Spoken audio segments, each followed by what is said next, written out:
je crois qu'il y a effectivement il y a peu ou pas d'intellectuels qui s'expriment, et ça fait faire la liaison avec ce qu'on va dire dans 5 minutes pour conclure cette matinée, parce qu'ils n'ont pas, pour deux raisons. D'abord, ils n'ont pas encore, pour la plupart, pris conscience de la réalité du combat qui se trame.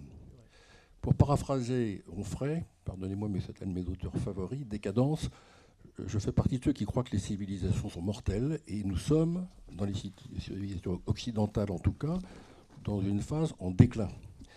Derrière cette philosophie animaliste, c'est très clairement l'humanisme qui est mis en cause. C'est la fin d'un modèle, qui soit créationniste pour ceux qui ont une religion ou autre, c'est la fin de l'humanisme. Je me souviens très bien, lorsque j'ai commencé à écrire sur le sujet il y a 10 ans, on a dit, il est gentil, Bois-Guilbert, il nous emmerde avec ses histoires, il parle de fous et de bon. Sauf que 10 ans après, c'est une réalité. Je montrais à Francis, en arrivant tout à l'heure, une affiche électorale que j'ai prise en photo à côté de chez moi il y a 1 heure. Je ne savais même pas que ça existait, du parti antispéciste qui présente un candidat dans les Yvelines. C'est même pas le parti animaliste, c'est un parti antispéciste. Bon. Il ne sera pas élu, c'est évident. Mais en tout cas, c'est une réalité. Donc les intellectuels n'ont pas pris, comme l'ensemble des filières animales d'ailleurs, c'est la transition que je vais faire maintenant, n'ont pas pris conscience. La seconde, c'est que, hélas, en tout cas de mon point de vue, les nouveaux faiseurs d'opinion aujourd'hui, ce ne sont plus les intellectuels que je trouve très absents, mais ce sont les people et les médias.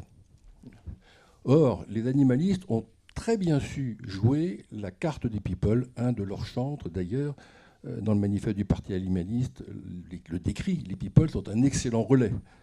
Émeric Caron, le bobo de Laurent Ruquier, a publié Antispécisme, qui est un ouvrage structuré, argumenté. Il est un défenseur. Comme M. Émeric Caron s'exprime sur les plateaux de télévision 3 fois par semaine, et à raison d'une page et demie dans Le Monde, ce sont des idées qui avancent. Et en face, il n'y a personne. Alors il n'y a plus tout à fait personne, et on va essayer d'être un tout petit peu optimiste, et après on va aller dîner parce qu'il est largement l'heure.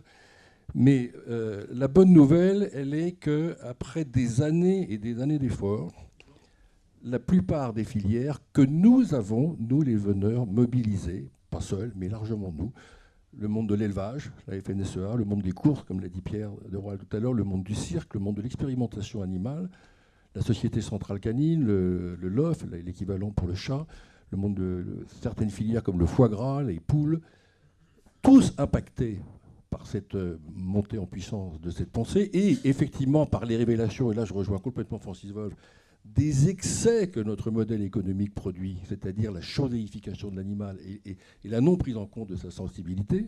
Je fais allusion évidemment aux infiltrations de L214 dans les abattoirs. Bon, tout ceci impacte les filières. Et je voudrais vous citer une phrase.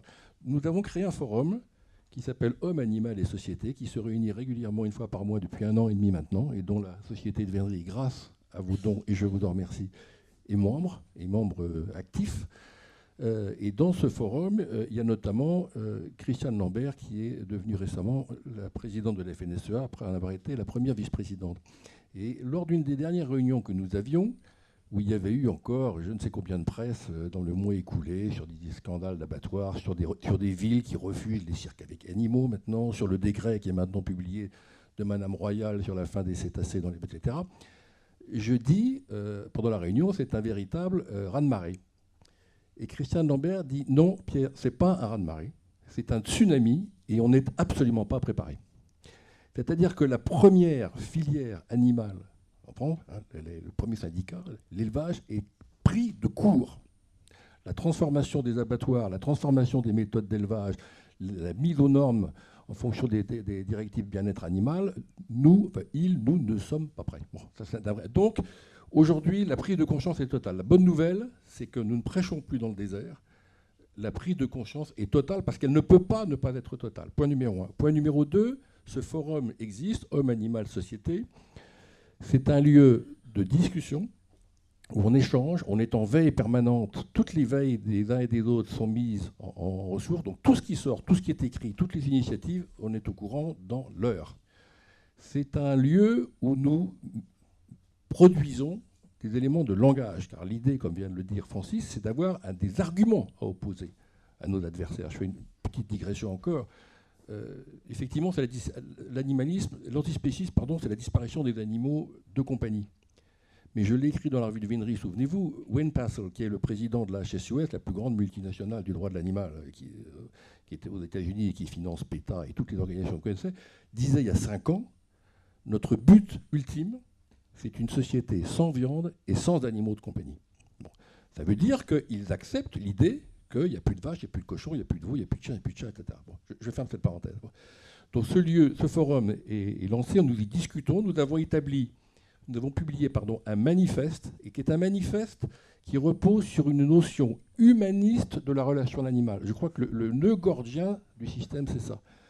C'est de conserver la posture humaniste, qui est celle qui a forgé nos sociétés aujourd'hui, parce que moi je considère que c'est la société qui est en jeu, et je suis content que Francis Wolf acquiert là-dessus. Nous avons publié ce manifeste, et nous l'avons envoyé à tous les candidats au moment de l'élection présidentielle. L'ont-ils lu, pas lu, je n'en sais rien.